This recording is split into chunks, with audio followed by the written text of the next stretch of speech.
Bonjour, bonsoir chez vous en Afrique, en Asie, en Amérique, en Europe et partout dans le monde. Vous connaissez la chose. Et bienvenue sur notre chaîne, votre chaîne en Afrique et en diaspora. C'est toujours avec plaisir de vous présenter les sujets que nous développons dans nos vidéos sur cette chaîne, que ce soit dans le social, la politique et la culture et un peu de tout. Aujourd'hui, on va revenir sur un sujet qui est assez essentiel et dont on parle peu dans nos sociétés africaines, mais qui mine nos sociétés africaines. Et c'est quoi? C'est le tribalisme. Vous savez que dans le développement de l'Afrique et de tout ce que nous voulons qui marche en Afrique, de tout ce que nous voulons qui renforce l'unité africaine, le tribalisme est un grand élément. Et beaucoup de hommes politiques ont usé du tribalisme pour diviser les gens afin de mener leur politique. Ils ont le tribalisme ici. On parle en fait de préférences ethniques. On va revenir en arrière pour essayer de définir un peu le tribalisme. C'est quoi le tribalisme? Dans le mot tribalisme, il y a la tribu. Donc, le tribalisme fait référence aux différentes tribus, à l'appartenance tribale d'une personne. Vous savez que les sociétés africaines sont constituées de beaucoup de groupes ethniques. Au Congo-Brazzaville, où je suis, nous comptons près de 60 groupes ethniques. Le Congo-Kinshasa, il y a près de 250 ou plus de 250 groupes ethniques. Au Gabon, au Cameroun et le Nigeria doit compter beaucoup plus de groupes ethniques dans toute l'Afrique. Et quand on parle de tribus, on va parler des groupes ethniques comme si on va au Nigeria, il y aura les Ibo, les Yoruba, les Hausa qu'on retrouve au Niger. On va au Mali, il y a les Bambara. On va au Congo, il y a les Teke, il y a les Bembe, il y a les Lari, il y a les Congo, il y a les Vili, il y a les Tsangi. Et donc il y a une pluralité de groupes ethniques que nous retrouvons en Afrique. Rwanda, les Hutus, les Tutsis. Donc il y en a des milliers en fait quand on fait la somme des groupes ethniques. Alors, les groupes ethniques ont aussi constitué un frein au développement de l'Afrique, surtout quand les politiciens en ont fait usage pour donner une préférence à un groupe et un autre. Et quand je dis donner une préférence, de quoi je parle? Parlons du cas par exemple du Rwanda. Vous êtes sans ignorer du génocide qui était passé au Rwanda, je pense en 1994, où les Tutsis et les Hutus se sont entre-déchirés, et bien parce que quelque part il y a eu des manipulations où on a favorisé un groupe ethnique au détriment de l'autre.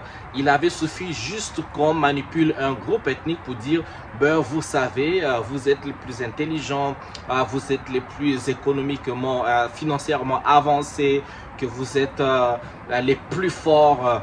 Une fois qu'on présente certains traits de supériorité à un groupe ethnique, et le résultat sur l'autre groupe ethnique sera quoi? Eh bien, ça cause de la frustration et ça cause de l'agressivité qui peut se transformer en animosité. Et le résultat de tout ça, c'est des tensions ethniques.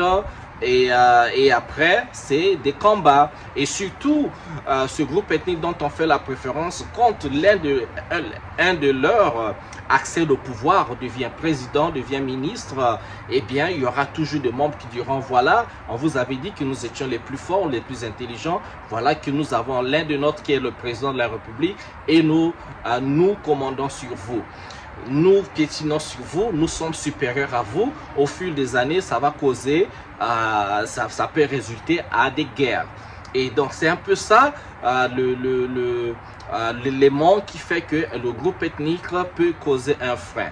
On repart au Congo-Brazzaville, ça a été la même chose. Nous avons un premier président, un deuxième président qui appartenait à un groupe ethnique, on dit peut-être les Congo ou les Lari. Et nous avons le président du Congo aujourd'hui qui appartient au groupe Mboshi. Et nous avions eu entre 1992 et 97, nous avions eu un président qui s'appelait Pascal Lissouba, qui appartenait au groupe ethnique, je pense bien, il était Nzebi. Et dans son gouvernement, il a travaillé à beaucoup des gens qui étaient ressortissants du groupe ethnique Bembe.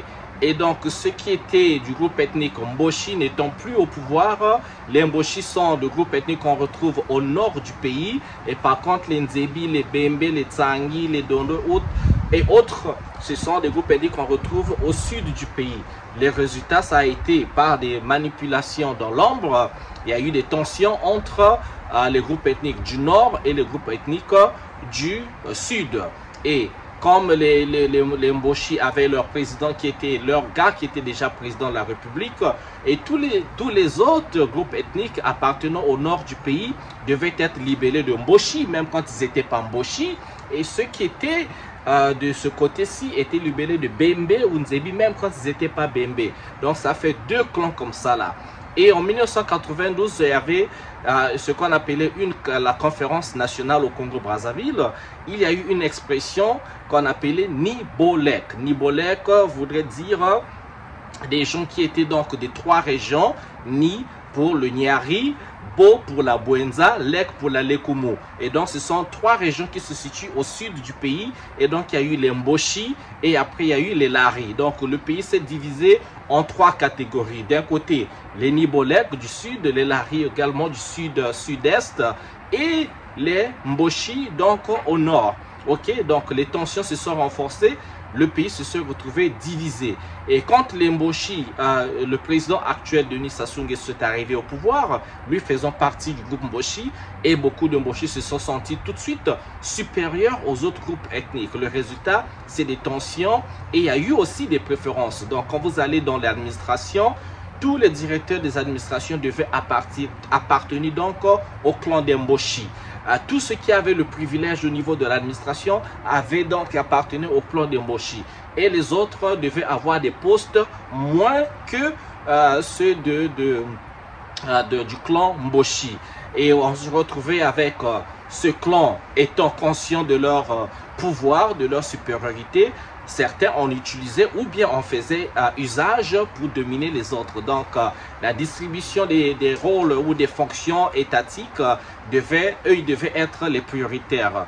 Ils ont boosté, par exemple, ils ont eu plus de généraux, plus de colonels, des avantages sociaux, les bourses pour leurs enfants, les bourses aussi, et les bourses pour leur progéniture. Tous les avantages de société devaient d'abord appartenir à toute personne qui appartenait à ce groupe-là. Et comment détecter? Eh bien, c'est facile.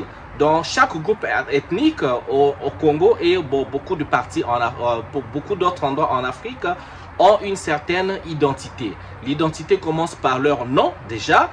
Les gens qui sont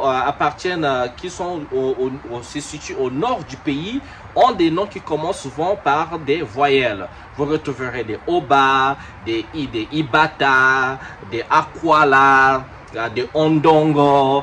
Dès que vous avez un nom qui commence par une voyelle, tout le monde sait que vous appartenez à la partie nord du Congo. Et ceux qui sont dans la partie sud, il y aura beaucoup plus de noms qui commencent par des M, des N, comme Mabiala.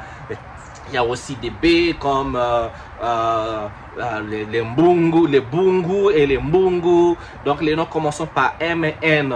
Et ceux qui sont partis à la groupe ethnique Lari, il y a une particularité.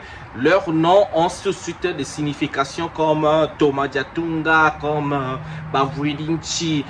Une fois vous entendez ça, il y a la signification. Tout le monde sait que ce nom-là appartient à tel clan, à tel groupe ethnique, et ce nom appartient. Donc c'est une identité que les gens portent dans le nom. Tout de suite, on peut vous détecter. Et parfois aussi, ça va par la morphologie.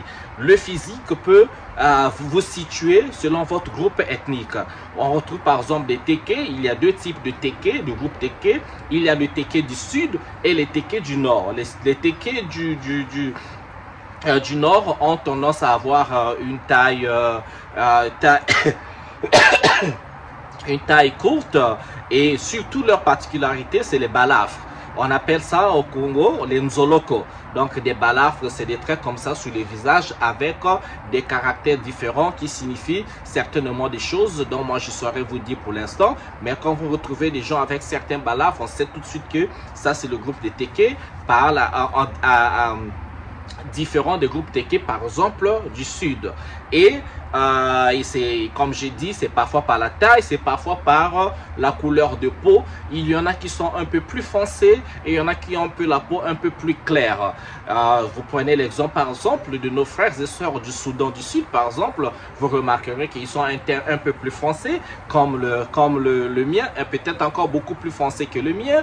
Et vous retrouverez les traits physiques, si on étend ça sur toute l'Afrique, vous voyez que les Khoisan, les peuples San, qu'on appelle péjorativement Bushmen, ont des traits qui ressemblent à des Asiatiques. Voilà pourquoi on dit ce sont des ancêtres des Asiatiques, parce qu'ils ont des traits comme ça, les yeux qui ressemblent à ceux des Asiatiques et la peau aussi claire ou bien comme ça péjorativement jaune asiatique. Vous retrouverez parfois, si on va sur les BMB, on repart au Congo, des femmes par exemple qui sont voluptueuses. On dit tout de suite que c'est des femmes BMB. Tout comme on peut les retrouver en Afrique du Sud avec les femmes Zoulou qui peuvent avoir un corps assez voluptueux. Donc ces caractéristiques, tout comme s'il faut ajouter un avant de passer, les Maasai. Vous remarquez que les Maasai ont souvent un corps svelte à cause peut-être de leur pratique des sauts et autres, mais tout de suite quand on voit un Maasai, on peut localiser les Maasai. Et aussi il y a ceux qu'on appelle les autochtones, péjorativement appelés pygmées. Les pygmées, vous remarquerez qu'ils ont une taille assez moyenne ou courte. Tout de suite on peut les localiser par les traits physiques, leur taille et aussi, s'il faut aller plus loin, les cultures, comment ils mangent, qu'est-ce que les autres mangent et qu'est-ce que d'autres ne mangent pas. Si on va dans les clans Congolari, vous remarquez que dans leur habitude culinaire, ils vont inclure des insectes comme ils vont des chenilles, ce qu'on appelle les ntsombe parfois, les chenilles jaunes ou les chenilles noires. Il y aura des insectes, il y aura parfois des grillons, il y aura des criquets et il y en a aussi des insectes qu'on appelle les mbouila que vous retrouverez pas dans certains groupes ethniques qui ne mangent pas, qu'on ne consomme pas. Il y a des groupes ethniques comme les Bembe, vous remarquerez que ce groupe ethnique, ils consomment de la viande de chat. Donc il y a le chat sauvage, mais il y a aussi le chat domestique. Ça fait partie de leur culture et ça, vous ne retrouverez pas ça dans une autre culture. Au nord du pays, vous remarquerez que ils ont une consommation de viande comme les crocodiles, beaucoup de poissons fumés, des viandes de chasse également. Donc il y a des particularités comme ça culturelles, morphologiques, donc de corps qui distinguent ces groupes. Et les politiciens ont souvent utilisé ces caractéristiques soit de manière positive ou de manière négative. Tout simplement, si ça peut servir leurs intérêts, si ça peut leur emmener au pouvoir, ils vont le servir. Mais voilà pourquoi je dis que le tribalisme en fait est un faux débat. C'est un faux débat parce qu'il suffit tout simplement de remettre les gens ensemble, d'avoir le discours qu'il faut, orienté vers la positivité. Vous verrez que personne ne se sentira lésé. Au Congo-Brazzaville, par exemple, depuis, il faut dire, la conférence nationale qu'il y avait eu lieu dans les années 90, et depuis que le président actuel avait été déchu du pouvoir et qu'on avait eu un président Lissouba qui était là pour 5 ans, et bien avec la création des expressions comme Nibolek, Mboché, autres, le pays s'était vu divisé, où les gens qui sont du nord habitaient les parties nord de la ville, de la capitale, et les gens qui sont du sud habitaient les parties sud de la ville. Avant la conférence nationale, les gens se mélangeaient. Il n'y avait pas une préférence où habiter dans la ville. On pouvait habiter au nord, au sud, à l'est, à l'ouest, quel que soit où on était. Mais avec ça, il y a eu donc division. Mais un faux débat, pourquoi?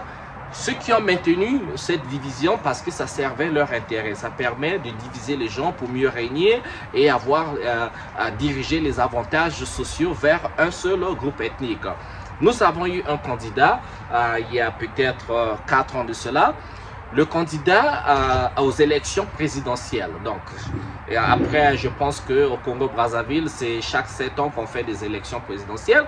Donc, aux élections passées, il y a eu un candidat, il s'appelle Moukoko, le général Jean-Marie Moukoko. Aujourd'hui, il est en prison. Mais alors, qu'est-ce qui a distingué le général Moukoko et qu'est-ce qui me fait dire que le tribalisme est un faux débat?